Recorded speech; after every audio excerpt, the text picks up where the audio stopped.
Mass incarceration exists because of the loophole in the 13th Amendment, which allows for slavery if a crime has been committed. We can't enslave them anymore, but we can't arrest them. We in the United States incarcerate people at absolutely alarming levels. The 13th Amendment reads, "Neither slavery nor involuntary servitude, except as a punishment for crime whereof the party shall have been duly convicted, shall exist within the United States." The 13th Amendment, a law that had the supposed intention of ending slavery. Neither slavery nor involuntary servitude, except as a punishment for crime, shall exist within the United States. The year 1865 not only marks this passing of the 13th Amendment, it also marks the nation's first prison boom, resulting from the public's fear of crime increasing as enslaved people were freed and the country's fear of economic depression due to the loss of free labor. The way people thought about Black people didn't change, so all they did was enact other systems to continue to oppress Black people. The Black Codes were then passed, outlawing outrageous things such as Black people walking at night or without purpose, and numerous other things that people did on the regular. Thus began the circulation of newly freed slaves into the prison system, and once people were in the prison, convict leasing began. Convict leasing was when state penal authorities rented out imprisoned people to private companies who put their prisoners to work. This system was built to reconstruct the South by using free labor to create a much-needed profit. Then came the chain gangs, where prisoners, majority being Black, were chained together and forced to do mentally and physically challenging work as a form of punishment. The chain gangs were known for their brutality and candid reflection of supposedly outlawed slavery. Through these methods, slavery lived on in the form of mass incarceration. Around 1940, after a lot of backlash on the transparent use of slavery in these prison systems, correctional institutions were set in place and are still around today. Prison life under this new system was supposedly more relaxed and tolerable, but not for everyone, only those deemed capable, or white people. What do you think about the prison/correctional systems today?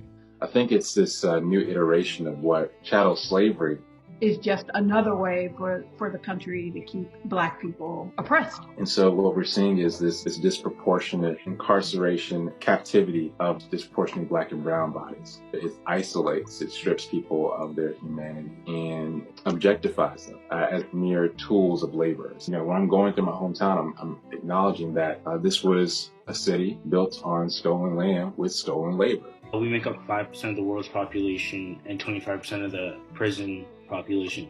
Do you think that's part of the 13th Amendment loophole? I do trace our current predicament, having this vast prison population, to our constitutional amendment, which allows for the dehumanization and objectification of humans if they are incarcerated. The country wanted to keep its control over Black people because they needed another way to force Black people to work as part of the prison system. You know, even to this day, prisoners are used for labor and work for like pennies a day because it's legal. The prison system is in utter and complete disarray. We use the criminal law to solve a whole host of problems that go far beyond what the criminal law is designed to redress. In short, the prison industrial complex is a reflection of the poor way in which we deal with and understand the criminal law in this country.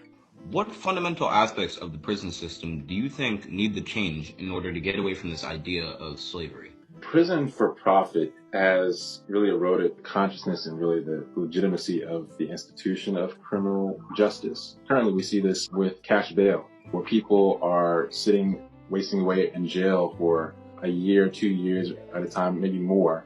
Not because they are convicted of a crime, but because they've been arrested and they can't pay their fines and fees. The more money you have, the more likely it is you can almost buy your way out of the justice system. Ending the cash bail system would allow folks who otherwise are already trapped in an abysmal economic system a chance to have some fair representation, continue to live their life outside of the surveillance of the state. What do we as a community in America need to do to implement these changes or even work towards these goals?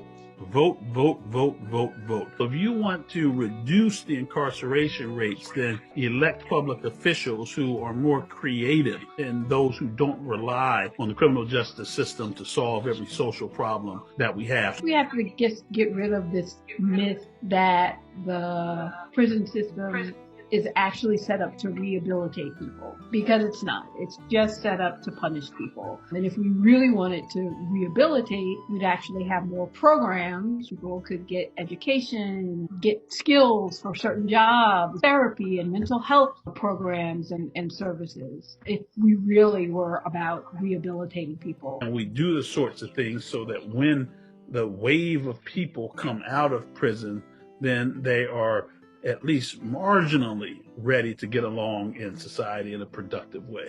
A couple things, though. You have to continue to have this hermeneutic of suspicion around institutions that we've known to be staples. Asking the question, what you're doing right now, question what's been normalized, and engage in a form of popular education that conscientizes people to reimagine what a new moral standard could be. Pulling back the curtains of a mechanism of a system that feeds off of Black bodies. There's a constant need to negotiate and push internally and externally. So like the same questions that we ask of people in power, we have to ask those of people in our community to help further expand the moral imagination and what could be. I think one of the critical things is to be a proximate leader in all of this. Meaning, if you want to, change the system, get to know the people that are impacted by the system. It's like finding different ways to make a compelling moral argument in order to further your agenda. Popular education, having this hermeneutic of suspicion, and being proximate leaders to those who are directly impacted are some direct ways that you can get involved and make some change. The prison labor industry currently makes over $1 billion a year selling the products that the inmates produce, paying the inmates as little as 12 cents an hour. To this day, people fail to see that the prison system continues to encroach on the freedoms and liberties of Black Americans for the sole purpose of free labor and profit through mass incarceration, a modern-day slavery.